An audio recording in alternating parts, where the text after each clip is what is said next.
So now it is my pleasure to introduce the second speaker of today. It is Professor Xavier Monnet. He is a professor of intensive care medicine, and he works in the medical ICU of the Beersel Hospital in France, in Paris. And he's also the chair of the cardiovascular dynamics section of the European Society of Intensive Care Medicine. So he's a real giant in the field, and he has numerous publications in hemodynamic monitoring and on tests to predict fluid responsiveness. Today, he will talk about transpulmonary thermodilution, a technique that can be considered more or less as the brother of the PAC. So Xavier, it's all yours. Thank you so much for your kind introduction, and indeed, let's see in the next 15 minutes what can be said about transpulmonary thermodilution, and especially in the context of cardiac surgery. And I first disclose my collaboration, especially with Belgian Medical Systems, Göttingen, which develops the pulmonary artery catheter.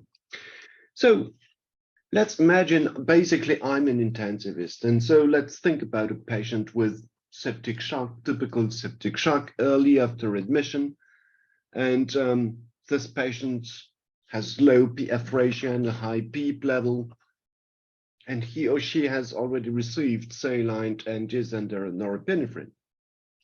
And then this patient, we chose to use transpulmonary thermodilution to monitor hemodynamics. Three basic questions.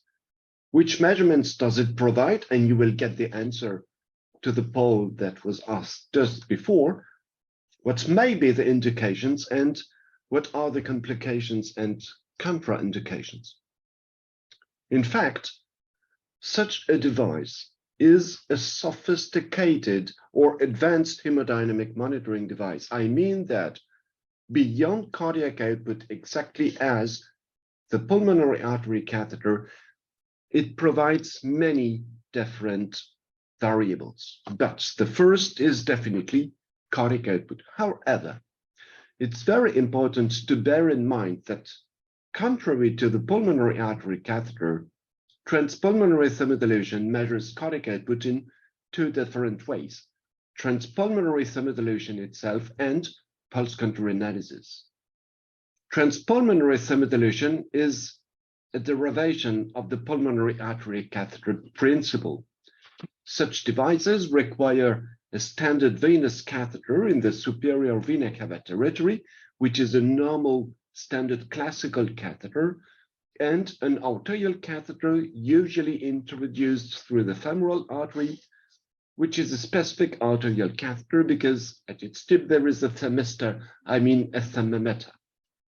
And for transpulmonary thermodilution, it means that you inject a cold bolus through the central venous catheter, and at the other side of the circulation, the device analyzes a thermodilution curve, exactly as it does with a pulmonary artery catheter, and it allows you measuring cardiac output. Let's say, to summarize, it's reliable, it's intermittent, it means you have to inject a cold bolus, and it's not very precise. You cannot trust very small changes in cardiac output. In this study, for instance, we showed that you cannot trust changes lower than 12–15%, exactly the same as with a pulmonary artery catheter. The second way these devices measure cardiac output is pulse contour analysis. What does it mean? Because these devices are connected to an arterial catheter, they access the pulse contour, which means the arterial pressure waveform. And they estimate the stroke volume from this arterial pressure waveform because roughly they estimate that stroke volume is proportional to the area in pink here. It means the area, the amplitude of the waveform in its systolic part. Of course, it's not exactly the same. There is a multiplicating factor, which is the ratio of this area in pink and this stroke volume. And these devices perform calibrated pulse contour analysis, which means that At each time you inject a cold bolus, the system knows the absolute stroke volume, and at each time it knows the area.